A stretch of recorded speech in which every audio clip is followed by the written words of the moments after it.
Aviso, esta película es basada en una serie de televisión, pero yo no he visto la manera de verla, por lo que, aunque esta película es basada por otro medio, eso no es impedimento para que pueda dar criterio del medio en cuestión que hablaré, así que de una vez lo aclaro. Como dato curioso, Piratas del Caribe: La Maldición de Perla Negra fue la primera película producida por Disney en ser PG-13, o sea para mayores de 13 años, algo que no era tan común para la empresa debido a que siempre buscaban tener en sus producciones una clasificación para todo público. Aún así, el PG-13 dentro de Disney no es casi del todo forzado a que harían cosas que se salieran de sus parámetros, los cuales eran evitar el uso de violencia extrema, contenido vulgar y asimismo con su lenguaje. Entre tantas películas que estuvieron dentro de esa clasificación dentro de los parámetros de la empresa se encuentra El Llanero Solitario, una película de vaqueros en el que vemos la unión de un Texas Ranger y un Comanche para completar una venganza y desenmascarar las verdaderas intenciones de los villanos. Lamentablemente esta película tuvo una pésima recepción y a su vez siendo un fracaso total en taquilla, y miren que considero que esta película es una de las más violentas que tiene Disney. Si en Piratas del Caribe te mostraron un corazón, en esta película, pese a tener su censura, alguien se come el corazón de otra persona.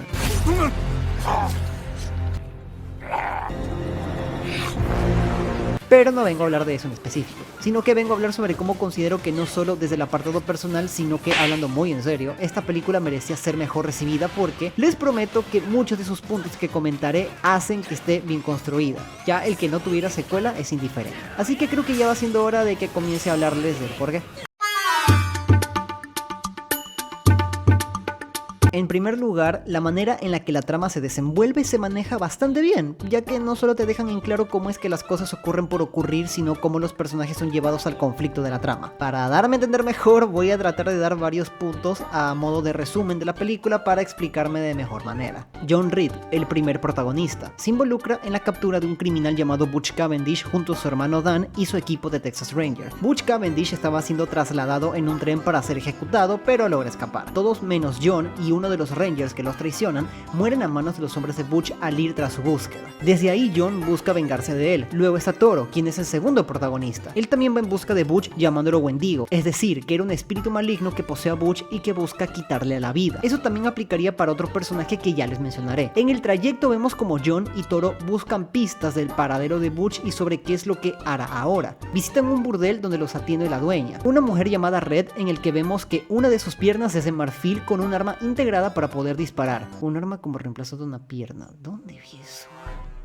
Ella les revela que el traidor, de nombre Collins, y Dan estaban discutiendo por algo que encontraron en el desierto, y que fue pagada con un trozo de plata. Ella misma comenta que los comanches violaron un tratado de paz que se había hecho entre el pueblo estadounidense y los indígenas, que es de donde son los comanches en esta película, pero igual recalco que no todas las tribus indígenas no solo eran comanches, hay otras tribus, pero no voy a hablar de eso hoy. Robando en asentamientos por los ríos e incluso matando personas de ahí, además de ver que tiene un odio contra Butch Cavendish, ya que da a entender que él fue el responsable de quitarle la pierna, arruinando su vida como bailarina. Eso de que los comanches mataban a las personas no lo menciona Red, pero se muestra en la película. Sin embargo, se descubre que ellos no cometían esos atentados, sino que eran Butch Cavendish y su gente, para hacer creer a las personas que ahora ellos son los malos y así tener más libertad de cometer más delitos sin molestias y de paso seguir extrayendo plata de las minas, que es lo que busca Butch. Durante todo ese camino vemos como Toro convence a John de que debe matar a Butch, ya que ese es su destino tras regresar de la muerte que sufrió. ¿Por qué estoy cubierto de tierra? Porque yo sepultarte. ¿Y por qué sigo con vida? Caballo decir que eres espíritu errante, un hombre que ha viajado al otro lado y regresado, un hombre que nunca morirá en batalla. Pero más adelante nos enteramos de que esta travesía de Toro se debe a que él de niño ayudó a dos sujetos que estaban heridos cerca de su tribu. Los llevó hacia ellos para curarlos y luego ellos descubren que por alguna zona abundaba la plata, así que decidieron saber dónde estaba todo eso. Cuando Toro se los enseña, decidieron acabar con toda la tribu para no dejar cabos sueltos. Toro fue el único vivo y juró que se vengaría de ellos, poniéndose la creencia de que fueron poseídos por espíritus que habitaban en la plata, y por eso los llamó Wendigos.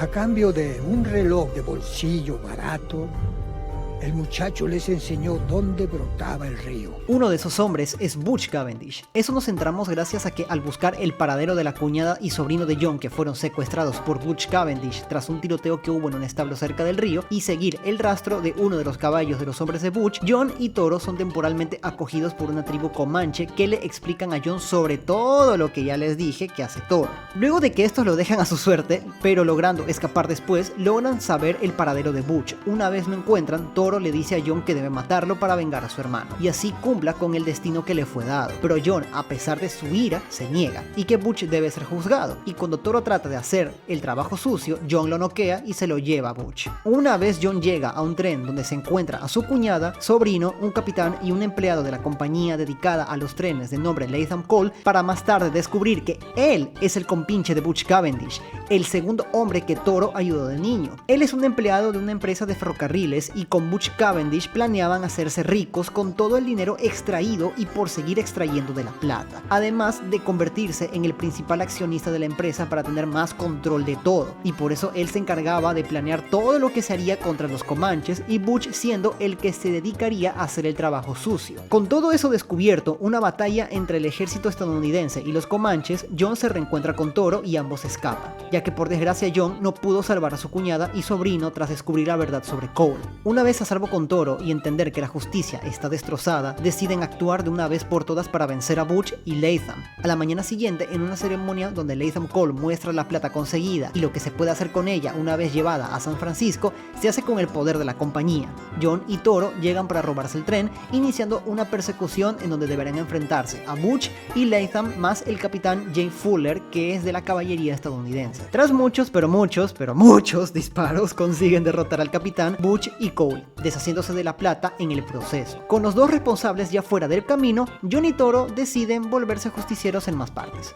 Fin. Como llegué a contar, y espero haberlo hecho bien, ya te dan la información suficiente para ir atando cada cosa en la trama, tanto de cómo Jon se involucra en la búsqueda de Butch, cómo Toro quiere vengarse de él y Cole por lo ocurrido en su pasado, y cómo esos mismos villanos terminaron involucrándose con su objetivo primordial, el cómo te muestran el camino que ellos recorren en busca de la plata, por qué tantas vías de tren en el territorio indio, y cómo el desarrollo que tiene Jon cambia al ver cómo a veces hacer las cosas por un camino más o menos correcto puede que no conduzca a nada. Entonces, a pesar de que en un inicio se negaba a cruzar cierto límite, logra entender que a veces se requiere tomar decisiones fuertes. Por mucho que todo venga a través de Toro, que intentó involucrarlo en su cuento sobre que era un espíritu errante para poder cumplir con un propósito de venganza, porque incluso con eso, Toro es quien más se da cuenta de que lo que se supone que existe como justicia está tan rota que Jon finalmente lo logra ver. Para ir agregando más cosas en cuanto a la trama, es que toda cosa que ocurre siempre se va explicando sin dejar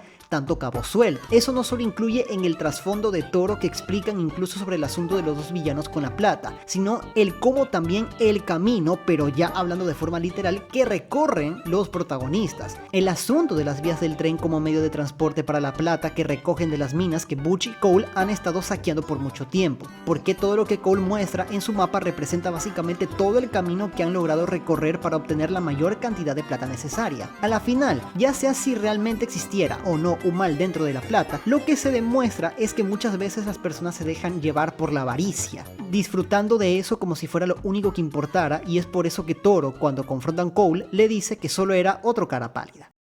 En fin, debería considerarse en que esta película tuvo un buen trabajo para su trama de inicio a fin y que puede que los pocos fallos que tiene es en las ocasiones en las que la propia película te muestran cómo los personajes recorren cierta distancia desde un destino a otro en donde demoran bastante tiempo y luego pareciera que llegaran en serie coma, casi similar a como ocurre en Shrek 2 donde literalmente desde el pantano hasta muy lejano está muy lejano, y en Shrek 4 esa distancia es demasiado corta. Además de otros detalles sobre cómo diablos Toro colocó a Jon en una especie de torre hecha con palos sin verse alguna forma de subir y bajar. Por lo que ya dicho esto, les recomiendo ver El Llanero Solitario. Creo que como siempre, ojalá haberme hecho entender con todo lo que he querido decirles. Les agradezco un montón si han llegado hasta acá y nos vemos en el siguiente video. Chao.